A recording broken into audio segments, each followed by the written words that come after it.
You ready for a super unrealistic TBR? So, sorry for the audio. I was literally filming this and my phone somersaulted forward into a suicide dive and broke my microphone adapter. So until I can buy and replace that, this is what we've got now.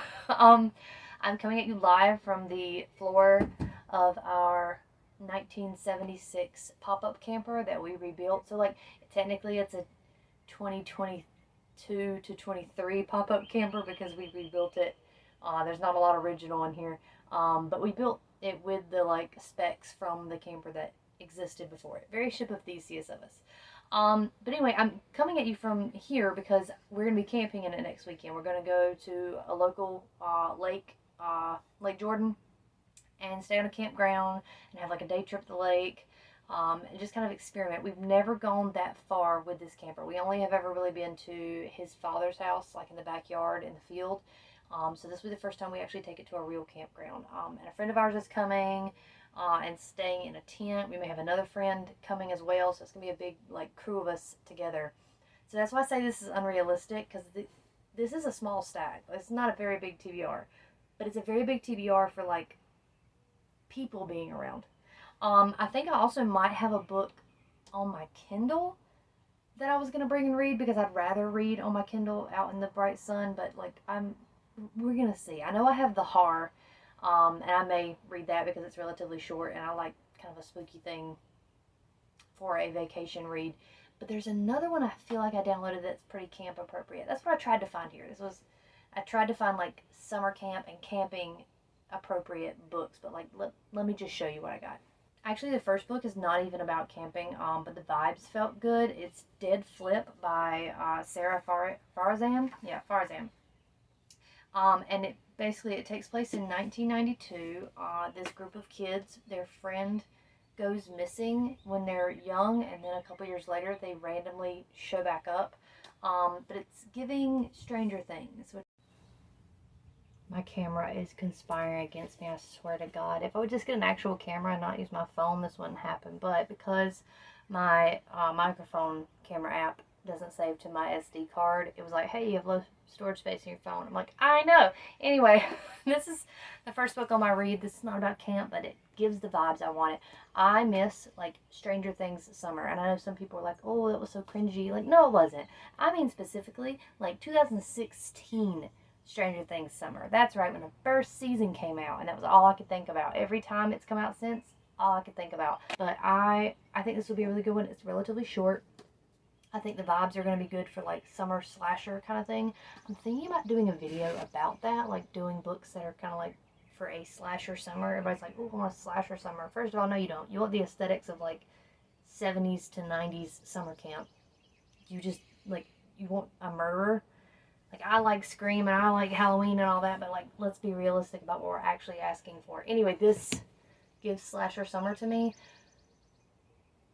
But I don't know if I want to do a whole video about it. I did like horror novels with summer vibes last year, and I feel like that's going to have to work. Anyway, the next book is probably the most unrealistic of the group, but I've been meaning to read it for a long time now, and I'm going to take it at least to like take pictures of it. It's The Ruins by Scott Smith, and it's basically about a group of kids on a Mexican vacation that goes wrong. I remember watching the movie when I was younger. Jenna Malone's in it. She's amazing. And I was like, oh man, that's really good. And then I found out it was a book, so I'm assuming the book's going to be better. We'll find out. It might be worse. But anyway, this is unrealistic because look at the size of that. Even though this is very, like, classically a beach read style mass market paperback. Like, this is what I pictured my mom and dad taking to the beach with them. I mean, they didn't read horror, but the books that they did bring to the beach were like these big, thick, ugly paperbacks. So the vibes are good for this one, but I just don't know how realistic it is. The next one I'm thinking I might be able to read is Something in the Water by Catherine Stedman. I meant to start this last year as well. I even like took it to the lake and took pictures of it. Somebody has used it as a beach read because this thing is wrinkled, like it has gone through it, which is perfect. That means I don't have to really like treat it too precious because no one else has. And this one is about, okay, I heard about this one. It's a woman who's is a filmmaker and an investment banker, and they go on a honeymoon and they find something in the water. That's all you get. I love that. I keep it really simple. And a thriller is very, like, summer reading plans appropriate. None of these so far have been very campy, but that's where the next one comes in. So this is the last one on the list, and actually I was going to buy it on Kindle, and then I was like, wait a minute, you have this. And I remember that Gina hooked me up with the arc of this for, like, my birthday. She always brings a bunch of stuff for my birthday. And so it's Dead Girl Walking. Dead Girl Walking, I'm just going to read you the synopsis because this is relatively new. It came out in March, so people are still getting to it. Temple Baker knows that evil runs in her blood. Her father is a serial killer, infamous for how he marked each of his victims with a brand. Some say he was possessed by a demon. Some say that they never found all his victims.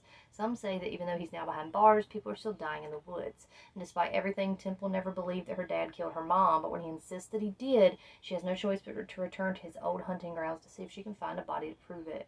It turns out the farm that was once her home has been turned into an overnight camp for queer, horror-obsessed girls, so Temple takes a job as a camp counselor to go digging in the woods. While she feels ambivalent at best about these true crime enthusiasts, she tries her best to fit in and keep her real identity hidden, but when a girl turns up dead in the woods, she fears there may be a copycat killer. As Temple tries to uncover the truth and keep the campers safe, she realizes that there may be something stranger and more sinister at work, and that her father may not have been the only monster in these woods. So it's at a summer camp. It's about a serial killer's daughter and a summer camp. So this is the most camp one, and this is the full lineup. Again, minus maybe a book that I have on Kindle that I'm forgetting. If I remember it, I'll, like, put a slide in and show you. Oh yeah, I'm reading this one. And I'll just let you know, I'm going to try to vlog parts of the trip, but, like, don't quote me, man. I'm going to be trying to have fun. I'm not going to be worried about filming stuff, and I'll just tell you if I was successful or not at the end of the journey. Let me know what your, like, camp books are. Like, I almost read Camp Damascus. I thought about getting that book Camp that came out, but I don't know. I just feel like it needs to be horror. I feel like it needs to be horror or thriller because that's what my beach read brain says. Anyway, that is the TBR, and I'll let you know if I'm successful. Hopefully I will be.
talk about how tremendously bad I failed this TBR. First of all, didn't read my Kindle once. Did not pick up my Kindle, and my Kindle had Heart Still Beating on it. Didn't read that at all. I read about a quarter of the way through Dead Flip on the way to the campsite, but like it was so nerve wracking with the camper. I felt like I had to have eyes on it if my husband didn't, because going on the highway with it was so stressful. And this is good. I did stop at the spot where their friend has gone missing, so it hasn't really kicked into like the plot yet. I don't think like seeds have been sown, but there's no like plot. I also did not start Dead Girls Walking. I just didn't have time to start that. I did start Something in the Water, and I am probably going to finish this one, if not tomorrow, in the next few days. Again, only about a third of the way through because it's 300 pages and I'm on page 104. But this is really good. I guess the vibes were right for this one, and I like Catherine Stedman's writing. I just didn't like the other book by her maybe as much as people have liked this one. But my friend Susan did say that this one caused her so much anxiety she couldn't finish it. So that's intriguing to me. I didn't start The Ruins at all. I don't even have it with me. It's not even physically in my hands because it's still packed away. This was awful as far as reading goes this weekend. It was a really fun weekend, and I enjoyed camping, and we'll probably do it again in the future. But like there was zero time to read, and it is really hard to motivate yourself to read a book when it's like 95 degrees with a real feel of 100 and you have no access to AC. So I don't actually feel bad for not getting stuff read. Again, I got these started. I'll probably finish. I thought about going to the pool today, but I had so much sun this weekend, and I got lucky that I didn't get burnt. So I just don't want to risk it. But this was, I'm not going to call it a full fail. Like, was it a fail because I didn't read my TBR? Sure, but a TBR just means they're to be read. I'm still going to read all those books, like, and I'm going to read them relatively soon. I just didn't get them read in that time. That's why it was a TBR and not a reading challenge. But I do recommend so far both of these. I'll let you know my thoughts on social media. So if you don't follow me on like Instagram, Goodreads, Storygraph, links are in the description so you can. Because that is where I'm putting reviews and stuff. I do usually post individual reviews on Instagram, but I've been bad about that lately, so I need to get on that. It's summer. I have nothing else to do. Anyway, I'm now going to edit this video and probably get together stuff for Summer Wing, because Summer Wing is like right around the corner, which is crazy. Anyway, I hope this has been entertaining in some way. I really wish I could have gotten some books read, but it is what it is. It's summer. I'm not going to stress about it. All right, bye.